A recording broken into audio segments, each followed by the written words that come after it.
Hey, what's going on, everybody? In this video, we're going to be doing my 6th book review for one of the books I read for the One Readathon to Rule Them All. Alright, before I start, I want to just say the way I'm going to do spoilers, I guess, for series, like books that come after the first book in the series, there will be spoilers, essentially, from the first book, just because it's going to be hard to talk about anything in like later books if you haven't read, or if you don't want anything spoiled from the first book, I guess.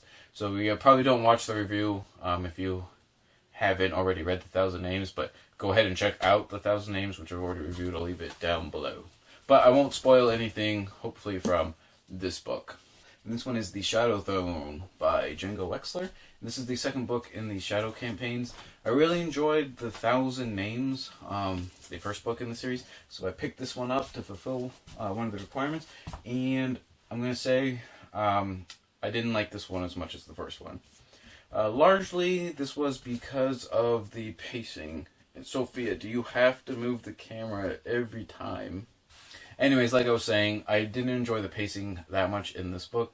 The first one was paced really well, as the whole book covers sort of this whole grand campaign going on. And there are major battles, but they're throughout the book. Plus, there's also minor skirmishes and other things going on.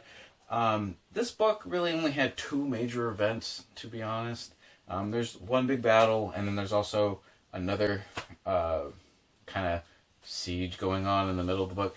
But to be honest, it literally just felt like I was reading the French Revolution in fantasy format, flintlock fantasy format. It was really very strange. Like, there's literally like storming the Bastille, basically. But like I said, the pacing was just half the book is talking and setting things up. Then that one major event happens. Then there's a lot more talking of political maneuvering, political talking, and political arguing. And then there's another battle, and that's basically it. It just, I don't know, I didn't like the way it was set up. Now for characters, I like the characters per se, but there were some things that just sort of irritated me, and we'll go over that. We have the return of Marcus Devoir and Winter Earnglass from the first book, which are the 2 main characters, or 2 point of view characters from the first book. But we also have a third character, Reicinia, in this book. Now, I will tell you what I didn't like. We already have Winter Earnglass, who is a woman who's disguising herself as a man to be in the Vordran army. And that's in the first book, and it's the same sort of case, obviously, in the second book. There's also, though for various reasons, if you read the book, you'll see that she doesn't have to be in that disguise quite all the time. Now, that's all fine and good. But there's also Reicinia, and even though she's not disguising herself as a man, she is in disguise throughout the book, undercover basically as someone else. And to be honest, when you have 2 out of the 3 main characters both essentially hiding their identities or covering up their identities or disguising themselves so that people, I just thought it was a little bit too much, and it just, I don't know.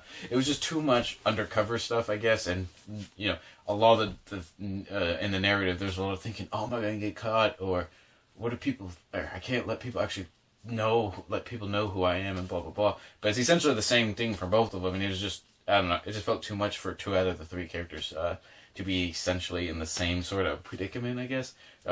It just seemed kind of over the top and weird, I guess. I don't know.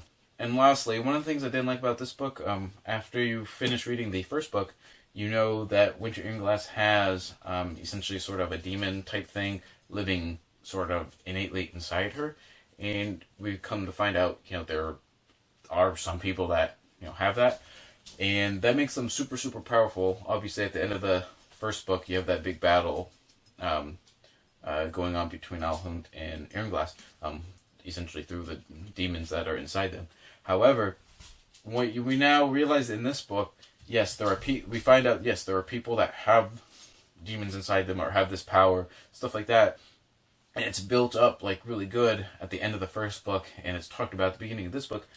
And we find out there are a couple of characters that do have this or have these abilities as well. However, it's really built up, and it's like, so you hit it again. All right. Anyways, All right. Anyways, like I said, we have all these. We have a couple characters that have these capabilities or have these demon things living inside them, and it's built up like really good tension, and then nothing ever happens. Like they're never used, like hardly ever in the book. Like very, very rarely, and not as cool as the first book, I guess. So it's basically like all this got built up, and then it just was like a complete letdown on that front. I don't know. It just felt kind of strange reading about it all the time, and then nothing actually ever happening because of it.